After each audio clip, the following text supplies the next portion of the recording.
Mother's last words: I kidnapped you from your billionaire dad. 3 months later, I inherited 2.4B. The words echoed in the tiny, quiet apartment I shared with her my whole life. They felt like a line from a cheap novella, something so absurd it couldn't be real. For 22 years, my world was small. It was me and my mother, Patricia, against everything. We never had much, but we had each other. She worked 2 jobs, cleaning offices at night and serving tables during the day, just so I could have a decent life. She was my hero. Then, a sudden illness took her, and her last breath carried that impossible secret. My mother's dying words revealed I was kidnapped from a billionaire dad. 3 months later, I inherited $2.4 billion.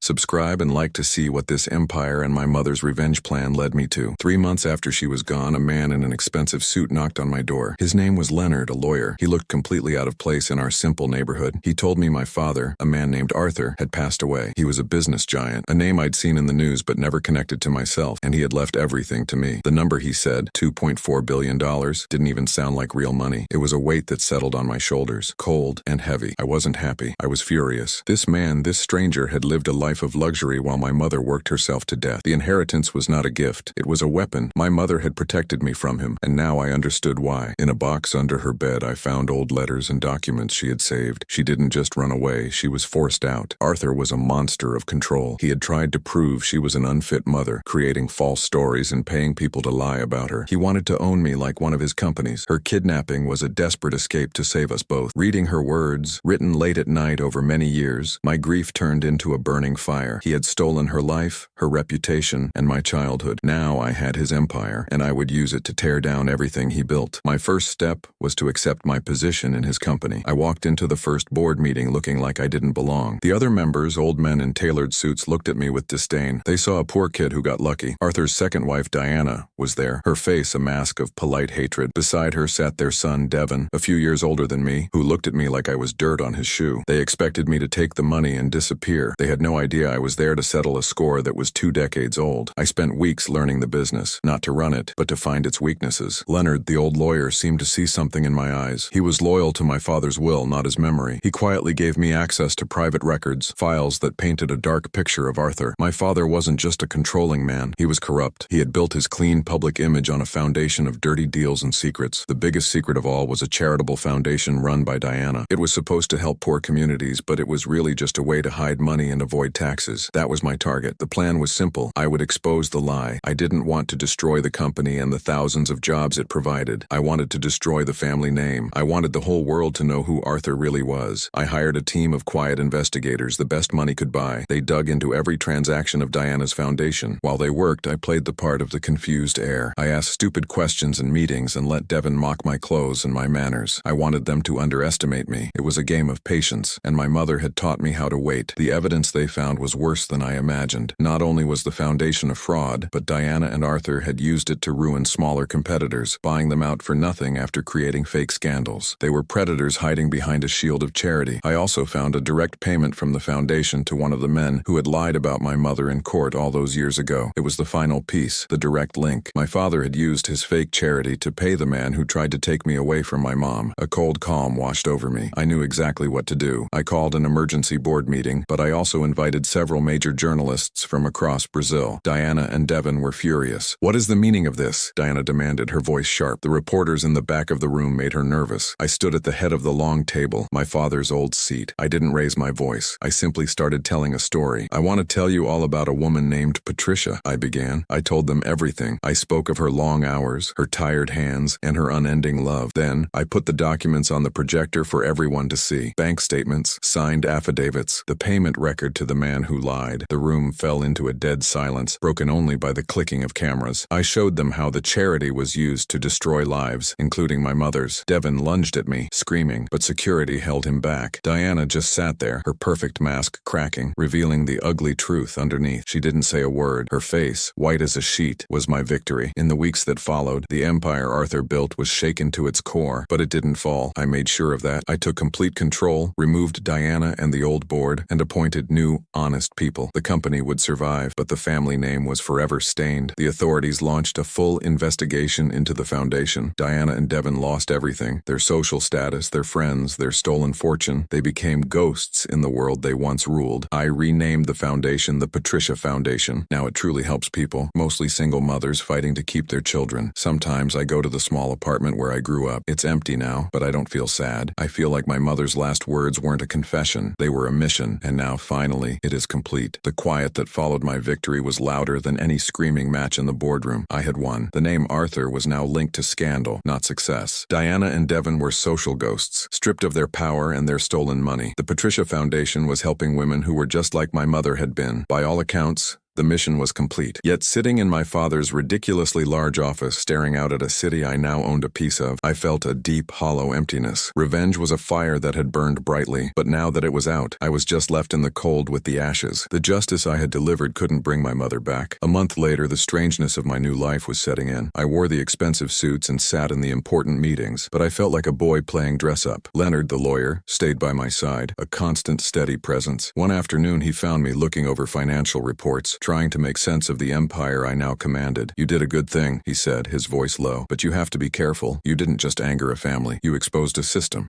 your father helped build. Men who were comfortable in the shadows are now blinking in the light, and they're not happy about it." His words hung in the air, a warning I didn't fully understand yet. The first sign of trouble came a week later. One of our most important suppliers, a company we had worked with for 2 decades, suddenly canceled our contract. The official reason was a sudden internal restructuring. It was a huge blow, threatening to halt production in one of our main divisions. I called a meeting with the division head, a man named Henry, who had been with the company since before I was born. He was visibly nervous, his hands shaking slightly. "It's just bad luck, sir," he said, avoiding my eyes. "These things happen in business." I knew he was lying. This wasn't bad luck. It was a message. I refused to be a victim. I had my father's money, and I would use it to protect my mother's legacy. I asked Leonard if he knew someone who could look into this quietly. The next day, he introduced me to a man named Michael. He was in his late 50s, with calm, observant eyes and an air of quiet confidence. He was a former federal agent who now ran a private security and investigation firm. I explained the situation. He listened without interrupting, his expression unreadable. He simply said, "I'll look into it." 2 days later, he came back with an answer. The supplier company had been bought out a month ago through a series of shell corporations. The ultimate owner was a man named Thomas, one of my father's oldest and most powerful associates. I arranged a meeting with Thomas at a fancy restaurant, the kind of place my mother used to clean. He was perfectly charming, a grandfatherly figure with a warm smile that never reached his cold eyes. "A tragedy, what happened with your father," he said, sipping his wine. "And with Diana and Devon, a messy business." I cut straight to the point. "Why did you cut our supply line, Thomas?" His smile tightened just a fraction. "Business decisions," he said smoothly. "Nothing personal." He leaned forward, his voice dropping to a whisper. "Your father understood that the world runs on relationships, on quiet agreements. You seem to prefer explosions. You should be careful. Sometimes when you start a fire, it spreads to your own house." The threat was clear. This wasn't just about the company. It was about the entire corrupt network Arthur had built. Back in the office that night, I searched for anything that could give me an advantage. In a locked compartment of my father's desk, a space I'd overlooked, I found a small, leather-bound book. It wasn't a company ledger. It was his personal record of favors,